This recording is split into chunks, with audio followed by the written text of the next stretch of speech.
इस दुनिया में प्रत्येक व्यक्ति अपने काम को 100% मन लगाकर ही करता है, लेकिन कई बार उसे स्वयं को पता ही नहीं चलता कि वो कर रहा है वो 100% है या नहीं।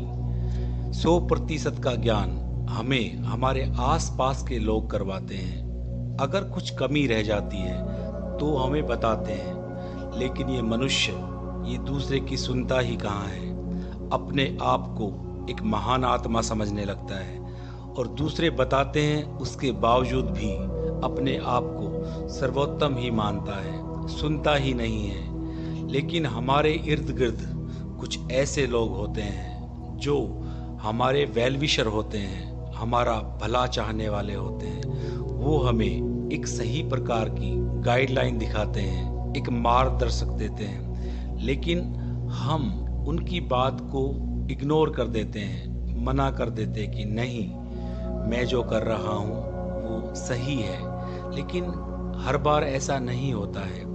आप अपने काम का स्वयं मूल्यांकन करना सीखें। यदि आप एक अध्यापक हैं तो आप अपनी क्लास का जो पढ़ाया हुआ रूप है, आपने किसी वीडियो के माध्यम से, जैसे कि आजकल ऑनलाइन क्लासेस चल रही हैं, तो आप अपने वीडियो को खुद देखें और देखें कि आप जो बोल रहे हैं क्या वो हर किसी को समझ आ रहा है। तो इससे आपका मूल्यांकन हो जाएगा।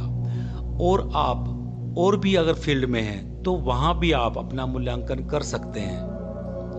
अगर आप खिलाड़ी हैं तो खिलाड़ियों के यहाँ भी रिकॉर्डिंग होती है। आप चेक कीजिए उन रिकॉर्डिंग को कि मैंने, अगर आप क्रिकेट खेलते हैं तो आप चेक कीजिए कि मैंने ठीक से बैटिंग की है या नहीं की, मैंने बॉलिंग की है कि नहीं की, मैंने फील्डिंग ठीक से की है कि नहीं की। अगर वॉलीबॉल प्लेयर हैं, जिस भी फील्ड में हैं, आप अपनी रिकॉर्डिंग खुद चेक कीजिए, खुद देखिए और खुद अंदाज़ा लगाइए कि क्या मुझसे कहीं गलती हो रही है, क्या मैं अपना 100% दे पा रहा हूँ या नहीं। तो इससे क्या आप ऑब्जर्व करेंगे तो आप अपना 100% दे पाएंगे। अपना 100% देने से मतलब होता है कि आप जिस काम को प्यार करते हैं उस काम को ही यदि कर रहे हैं तो ही आप अपना 100% दे पाएंगे। कई बार ऐसा भी होता है कि हम जिस कार्य को कर रहे हैं वास्तव में वो हमारी रुचि के अनुरूप कार्य होता ही नहीं है, तो उस कार्य में हम 100% कभी दे ही नहीं सकते, क्योंकि हमारे मन में कोई और काम चल रहा है और हम कर कोई और काम रहे हैं। तो इससे हम अपना 100% नहीं दे पाएंगे। कुछ व्यक्तियों की घर से ही प्रॉब्लम होती है। वो बनना चाहते हैं कुछ, लेकिन माता पिता बना देते हैं कुछ। अब जो उसका इंटरेस्ट ही नहीं है तो उस फील्ड में वो कैसे क्या कर पाएगा। ऐसे एक नहीं, ऐसे बहुत सारे एग्जाम्पल है कि इंसान करने निकलता है कुछ और बन जाता है कुछ, और फिर वो अपना 100% वहां पर नहीं दे पाता है।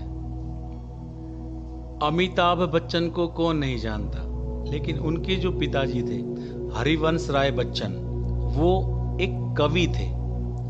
अगर वो चाहते कि मेरा बेटा एक कवि बने, लेकिन अमिताभ बच्चन के जो मन में है वो तो अभिनेता बनने का था। अगर वो कवि बन भी जाते तो उनके जो हृदय में एक्टिंग बसी हुई है वो उस कवित्व में नहीं निकाल पाते। तो उन्होंने अपना रास्ता चुना और आज एक सफल अभिनेता हैं। महेंद्र सिंह धोनी, माही, अगर टीटी की नौकरी ही करते रहते तो 2011 में जो वर्ल्ड कप हुआ है उसमें हमें जीत कौन दिलाता। तो उसने भी अपने कैरियर को समझा, जाना और इस फील्ड में आए। अपनी खड़गपुर वाली रेलवे स्टेशन की टीटी की नौकरी को छोड़कर इस भारतीय क्रिकेट टीम में शामिल हुए और 2011 में हमें विजेता बनाया। बैंकॉक थाईलैंड में मार्शल आर्ट की ट्रेनिंग देने वाले और अपनी पॉकेट मनी कमाने वाले वेटर की जॉब और शेफ की जॉब करने वाले अक्षय कुमार को क्या पता था कि उसकी लाइफ का जो मकसद है वो फिल्म इंडस्ट्री है, अभिनेता बनना है। लेकिन उसने अपने शौक को पहचाना, सही लाइन में आए और आज एक सुपरस्टार के रूप में काम कर रहे हैं। कुली और कारपेंटर की नौकरी करने वाले, बेंगलोर की सड़कों पर बसों में कंडक्टरी करने वाले रजनीकांत को भी अपने शौक का नहीं पता था। लेकिन जब उसने अपने शौक को पहचाना तो वो इस इंडस्ट्री में आए और आज आप भली भांति जानते हैं कि एशिया का जो सबसे महंगा स्टार है वो रजनीकांत है। 200 से ज़्यादा फिल्में वो ऑलरेडी कर चुके हैं। मेरा कहने का तात्पर्य यही है कि आपकी रुचि जिस फील्ड में है आप उसी फील्ड में जाइए। ऐसा ना हो कि 40 साल कहीं और काम करने के बाद में आपका मन बोले कि मेरी रुचि इस फील्ड में है और आप उस फील्ड में काम करना शुरू करें। आपको तरक्की बाद में भी मिलने वाली है, लेकिन आप अगर सही समय पर अपनी फील्ड को पहचान लेते हैं तो आप सही डायरेक्शन में जाएंगे। तो जो स्पेशली अभी स्टूडेंट है, मेरा उनसे यही है कहना कि आप अपनी शौक को पहचानिए, अपनी रुचि पहचानिए, अपना इंटरेस्ट पहचानिए और आप उसी फील्ड में जाइए जिस फील्ड में आपका मन गवाही दे रहा है। क्योंकि जब आप काम करेंगे तो काम आपको काम लगेगा ही नहीं, ऐसा लगेगा जैसे कि मैं कुछ नहीं कर रहा हूँ, और आप उसको अपना 100% दे पाएंगे। जिनको अपने कैरियर में ओलंपिक में गोल्ड मेडल लेके आना है, सिल्वर मेडल लाना है या ब्रॉन्ज लाना है, वो अपना ख्वाब डायरी और पेन पे कैसे लिखेंगे? अपनी डायरी में लिखना शुरू कीजिए। आखिरकार वो दिन आ ही गया। मैं अपने इतने सालों की मेहनत का सर्वश्रेष्ठ आज दे रहा हूं। मैं इस प्रतिस्पर्धा में अपना बेस्ट दे रहा हूं और मैंने गोल्ड मेडल जीत लिया है। मैं गोल्ड मेडल जीतने के बाद अपने देश में आया हूँ। मेरा एयरपोर्ट पर से ही स्वागत होना शुरू हो गया है और एक बहुत बड़े स्टेडियम में मेरा स्वागत समारोह रखा गया है। लोगों की भीड़ से ये स्टेडियम खचाखच भरा हुआ है और मुझे यहाँ पे दोबारा से सम्मानित किया जा रहा है। बस मैं आपको बता दूं कि हिंदुस्तान का आज़ादी के बाद का ओलंपिक में अब तक का जो सफ़र रहा है वो कुछ इस प्रकार से है। 1952 में के.डी. जाधव ने रेसलिंग में ब्रॉन्ज मेडल हासिल किया था। बात 1952 की है, लेकिन 1952 के बाद में 44 साल के बाद 1996 में लिएंडर पेस ने टेनिस के सिंगल में ब्रॉन्ज मेडल हासिल किया और 1996 के बाद में तो जैसे हिंदुस्तान का कैरियर उज्जवल होता चला गया।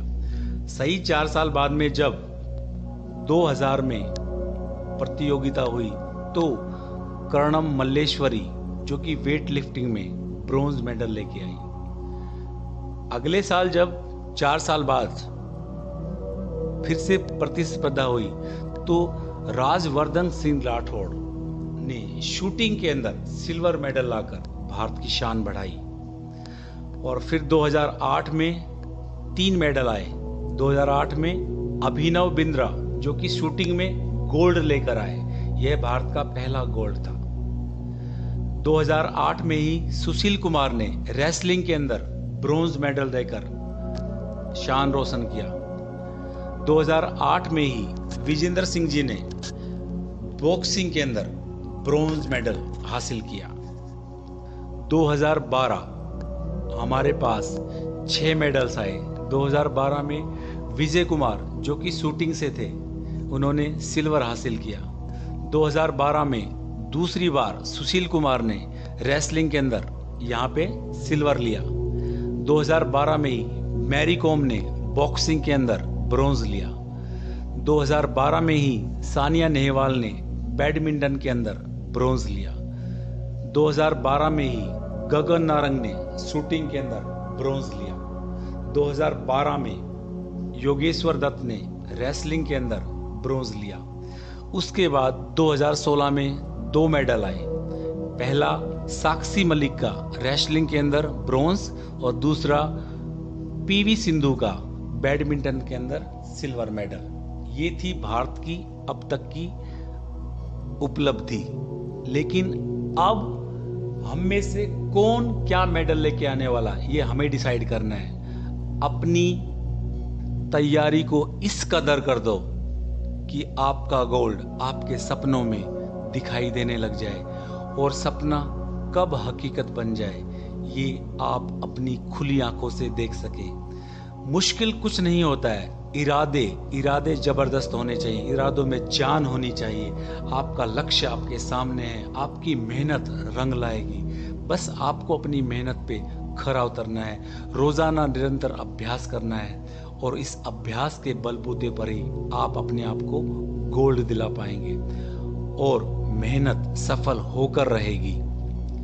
ये तो सब जानते ही हैं, जितना कठोर परिश्रम होगा उसका परिणाम उतना ही मीठा रहने वाला है। आपकी मेहनत जाया नहीं जाएगी, आप मेहनत करते रहिए, गोल्ड आपका इंतजार कर रहा है। भारत को कब कामयाबी मिलेगी? जब आप अपने मन में ठान लेंगे कि हमें गोल्ड लेके आना है, और गोल्ड हमारे हिस्से में आएगा, भारत के हिस्से में आएगा। आज के लिए इतना ही। प्रणाम।